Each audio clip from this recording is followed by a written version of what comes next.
20 साल 20 साल से नीतीश कुमार की सरकार थी, तो 20 साल से वो क्यों नहीं आरजेडी कभी छुरा भोगने का काम नहीं करते। हर हाल में संतोष सरदार ही आपकी बार का विधायक। नमस्कार, आप देख रहे हैं केलांचल टाइम्स और मैं हूं नंदन झा। बिहार विधानसभा का बिगुल बजने में कुछ ही दिन बचे हैं और अभी से सभी राजनीतिक दल के संभावित प्रत्याशी अपने अपने विधानसभा क्षेत्र में रेस में। इसी कड़ी में आज हम लोग हैं त्रिवेणीगंज विधानसभा क्षेत्र। त्रिवेणीगंज विधानसभा क्षेत्र से राजद के जिलाध्यक्ष सह पूर्व प्रत्याशी संतोष सरदार हमारे साथ हैं। संतोष जी पूर्व में भी चुनाव लड़ चुके हैं और लगभग 3000 मतों से शिकस्त खाने वाले उन लोगों से भी हैं जिनके ऊपर सरकार के ऊपर आरोप है ये हारे नहीं, इन्हें हराया गया। वैसे व्यक्ति हमारे साथ संतोष सरदार जी हैं। बात करने की कोशिश करेंगे कि राजनीति में कब और कैसे आगे। संतोष जी, स्वागत है। जिलाध्यक्ष कब और कैसे राजनीति की शुरुआत की? सबसे पहले हम जो एक आप न्यूज चैनल है सभी का हम केटी न्यूज आप लोगों का हम स्वागत करते हैं, अभिनंदन करते हैं। राजनीति में कब? देखिए, राजनीतिक में तो हम लोग शुरू से हैं, जब 12th में कर रहे थे मुजफ्फरपुर से, तब से छात्र राजद में हम लोग काम कर रहे थे। उसके बाद राजद में जब आए, राजद में जिलाध्यक्ष से पहले कोई पद? हाँ, विभिन्न पदों पर रहे। प्रखंड में महासचिव थे, उसके बाद फिर युवा राजद के प्रदेश महासचिव बने और उसके बाद ये जिलाध्यक्ष है।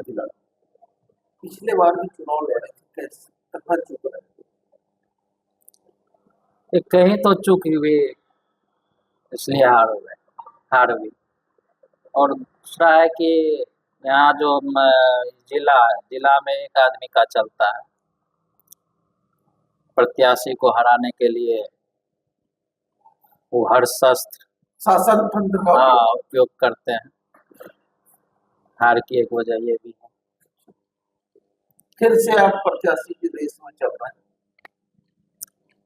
हाँ, इतना कम मतों से आ रहे हैं तो इच्छा है मेरी इच्छा है। आपकी इच्छा है, पार्टी की इच्छा है, आम आदमी की भी इच्छा है, आपकी इच्छा है, पार्टी की इच्छा है, पार्टी की भी इच्छा है और आपकी भी इच्छा है और जनता की भी इच्छा, तीनों का इच्छा है।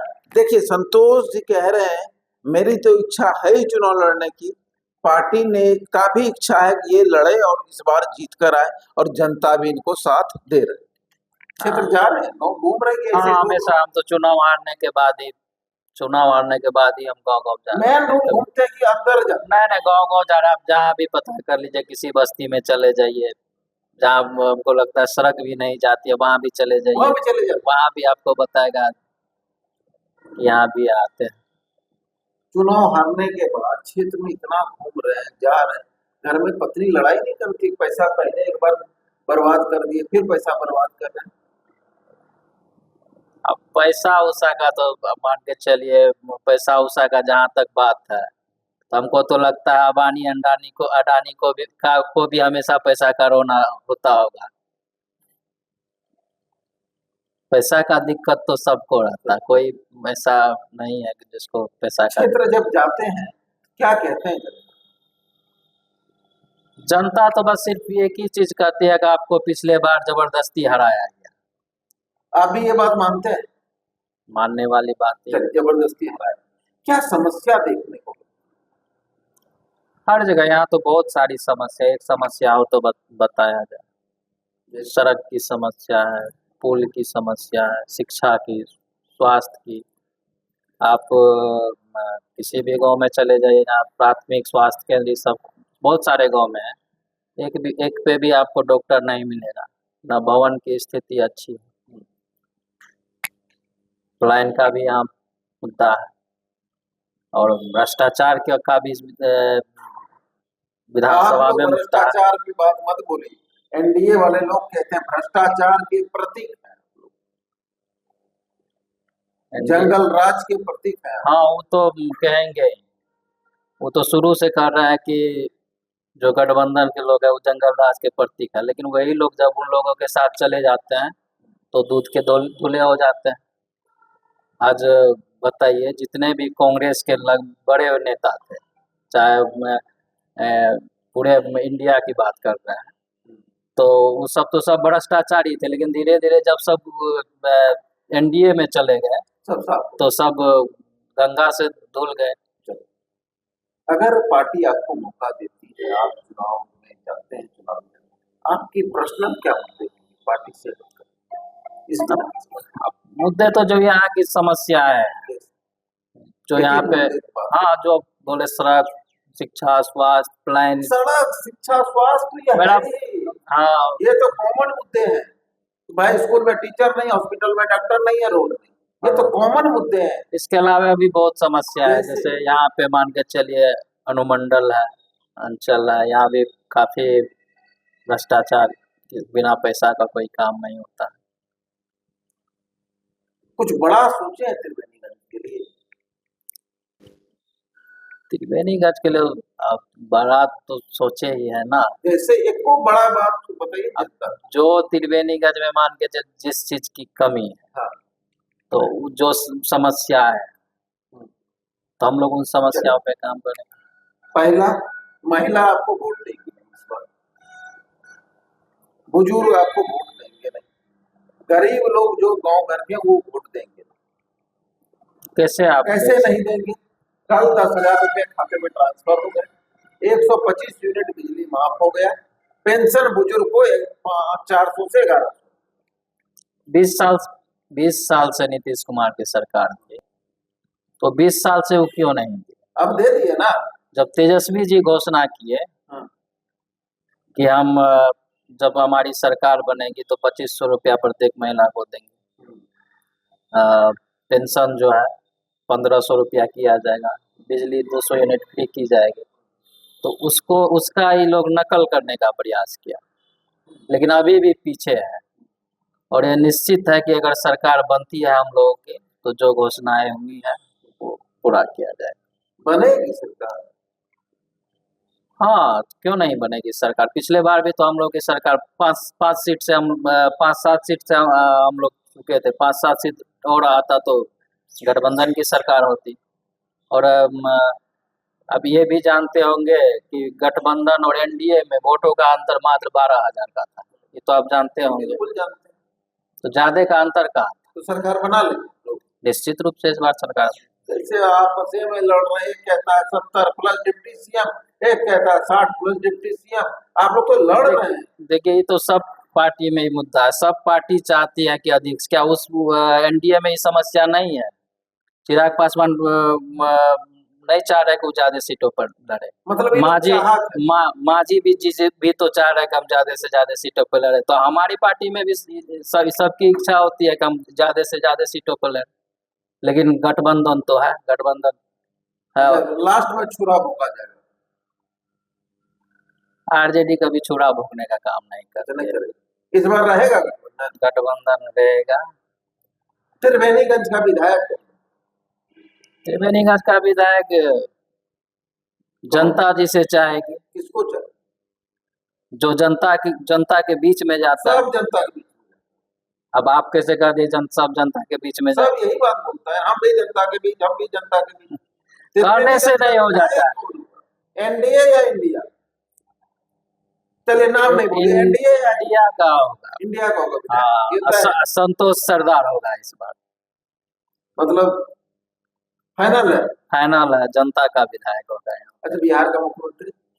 बिहार का मुख्यमंत्री तो फाइनल है, 2020 से फाइनल तेजस्वी जी होंगे। तो कह रहे हैं एनडीए वाले, कल भी मोदी जी आए, पूरा कह के जंगल राज को तो संभव बनाए, विकास के प्रतीक नीतीश कुमार, नारा हम लोग का 2025 फिर से। अब जंगल राज वो लोग किस लिए कर रहे हैं? अब कहते हैं 2025 फिर से नीतीश। जंगल राज मान के चलिए, जंगल राज अभी क्या स्थिति है, इसको क्या राज कहिएगा? पहले तो लोग मान के चलिए, एक था कि ये लोग बोलते थे कि रात में चलने पे डर लगता है, अभी तो दिन में भी चलने का डर लगता है, दिन में भी चलने में डर लगता है, कब किसके साथ घटना हो जाए, कब किसको गोली मार दे, किसके आप कह किसको रहे हैं लूट कि अभी ले। जंगल राज, महाजंगल राज। महाजंगल राज। चलिए देखिए, संतोष सरदार सरकार पर भी तंज कसते नजर आ रहे हैं, कह रहे हैं कि अभी जंगल राज नहीं है, अभी महाजंगल राज है। तो जंगल राज की बात करने वाले महाजंगल राज को ना भूलें। और इस बार बिहार में एनडीए नहीं, इंडिया की सरकार होगी। त्रिवेणीगंज में इंडिया का विधायक होगा, ना कि एनडीए का विधायक होगा। और ये भी कह रहे हैं कि हमें पार्टी पर पूर्ण विश्वास है, पार्टी हमें चुनाव लड़ने का आदेश देगी और हम संतोष सरदार ही त्रिवेणीगंज का विधायक होगा। पूरे कॉन्फिडेंस में नजर आ रहे हैं, चेहरे पे खुशी भी है, लगता है जनता का खुशी अभी से हाँ, दिखने लगा है। 5 साल से हम जनता के बीच में हैं। खुशी है कि वोट पड़ेगा, थोड़ा बहुत 2500 रुपए काम आए माए बहन योजना। देखिए, माए बहन योजना जो झारखंड की तर्ज पर बिहार में लाया गया है, वो योजना सक्सेस होगा, ये कहना है संतोष सरदार का। और बिहार में इस बार सरकार तो तेजस्वी की होगी, कॉन्फिडेंस में बात करते नजर आए संतोष सरदार। त्रिवेणीगंज का विधायक कैसा होना चाहिए? संतोष सरदार जैसा हो। संतोष सरदार पिछले 5 वर्ष से क्षेत्र भ्रमण किए हैं। पिछली बार मात्र 3000 वोटों से ये हार गए और उसका इन्होंने इतना मेहनत किए हैं जिसकी बदौलत हम कह सकते हैं हर हाल में संतोष सरदार ही आपकी बार का विधायक। बहुत सुपर आदमी है, बहुत नॉर्मल आदमी है। इनसे आप एक बार मिल के तो देखिए, कैसे खड़ूस है, मिलनसार, इतना ज्यादा मिलनसार है जिसका आप इनको संतोष सरदार को देख लीजिए और चीनी को देख लीजिए। मतलब चीनी का तुलना संतोष सरदार जी सर, एकदम एकदम मिठास तो लबरेज है। विकास करे, जीतने के बाद भी गप्त गोल ऐसा होता है क्या सर? होता है, ऐसा पटना वो एनडीए वाले करते हैं सर, इंडिया वाले नहीं करते हैं सर। इंडिया वाले नहीं करेंगे तो इंडिया वाले कहते हैं ढेर करो। कौन कहते हैं सर? ये तो बकवास करते हैं ये एनडीए वाले। जीतेगा 100% जीतेंगे सर। मैं आपको स्टाम्प पेपर पे लिख के दे सकता हूँ। कौन जीतेगा? संतोष सरदार संतोष सरदार जी। कैसे आदमी? बहुत अच्छा रहे हैं संतोष जी के बारे में। पूरा यहाँ का त्रिवेणीगंज का हो, छातापुर का हो या सुपौल जिला का जितने भी गण्यमान्य व्यक्ति सब बात जानते हैं कि संतोष जी कैसा। कैसे व्यक्ति हैं? बहुत अच्छे व्यक्ति हैं, युवा हैं, कर्मठ हैं और मिलनसार है। सबसे ज्यादा है कि युवा, कर्मठ, ईमानदार। चुनाव में 3 शब्द सबके पोस्टर पे लिखाता है, लेकिन ये हकीकत में है। आप यहाँ के विधानसभा क्षेत्र में जाइएगा ना तो आप लोग इन्हें जनता के विधायक के नाम से जानते हैं। जनता का भी जो काम विधायक को करना चाहिए ना, वो काम हारने के बावजूद संतोष सरदार ने 5 साल किया। लोगों के बीच जाना, कहीं से फोन आना कि ये घटना हो गया, वहां पे पहुंचना, हर जनता के हर सुख दुख में जो काम आना चाहिए एक प्रतिनिधि को, वो काम पूरे 5 साल संतोष सरदार ने किया। उनसे पूर्व भी इनके परिवार भी पॉलिटिक्स में थे। आप क्षेत्र में पता कर लीजिएगा इनके पिताजी के बारे में। अब नाम कहिएगा, अभी पूछ लीजिएगा कहीं क्षेत्र में जाइएगा कि यहाँ का विधायक कौन होगा, तो लोग सीधा बोलेंगे संतोष सरदार। उन्होंने करके दिखाया, जनता के बीच रह के दिखाया। ऐसा नहीं कि चुनाव आया, हम निकले घर से, फिर 1 महीना 2 महीना घूम लिए, हुआ नहीं हुआ, फिर 4 साल सो गए, ऐसा नहीं हुआ। पूरे 5 साल। और खास करके संगठन में भी इन्होंने जो योगदान दिया है राष्ट्रीय जनता दल के लिए सुपौल में, इनके जिला अध्यक्ष बनने से जो है ना, बहुत लोग इनके जिला अध्यक्ष बनने से पहले एक जगह बैठते नहीं थे, लेकिन इन्होंने सबको एक जगह करके संगठन को मजबूत करने का काम किया है। अभी पूरे 5 विधानसभा इस जिला में जो है हम लोग जीतेंगे, 5 जीतेंगे। आप तो तेजस्वी जी का भी आगे निकल गए, वो तो कहते हैं इतना जीते, आप तो 5 में 5 कह रहे हैं। इस बार 5 में 5 जीतेंगे, क्योंकि हम लोगों ने संगठन में मेहनत किया, लोगों के बीच में रहा। इस बार सुपौल में एनडीए का सुपड़ा साफ। बिहार से नीतीश कुमार का सुपड़ा साफ। काम कर किए हैं, पैसा कल दिए 10-10 हज़ार खट ट्रांसफर हो।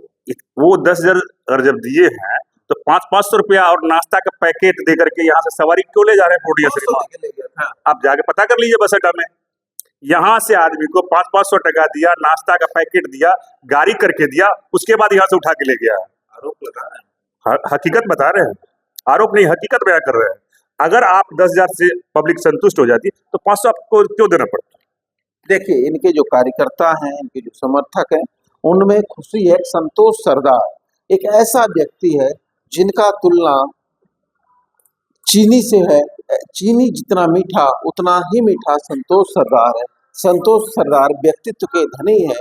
संतोष सरदार चुनाव हारने के बाद भी घर में नहीं बैठे, जनता के बीच रहे। संतोष सरदार लोगों के दुख को सुनते हैं, लोगों की मदद करते हैं, जितना बन पाए संतोष सरदार लोगों की मदद करते हैं। और संगठन को भी इन्होंने जिस तरह से सुपौल में सजाया है, संवारा है, उस उम्मीद से, उस सजाने और संवारने के बाद जो उम्मीद है कार्यकर्ताओं में, इस बार सुपौल से के पांचों सीट इंडिया जीतने का दावा करते, क्योंकि संतोष सरदार अपने ही दल के अलावा जो इंडिया गठबंधन के साथी हैं उनके साथ भी मिलकर संगठन को और इंडिया गठबंधन को मजबूत करने में जी तोड़ मेहनत करते हैं।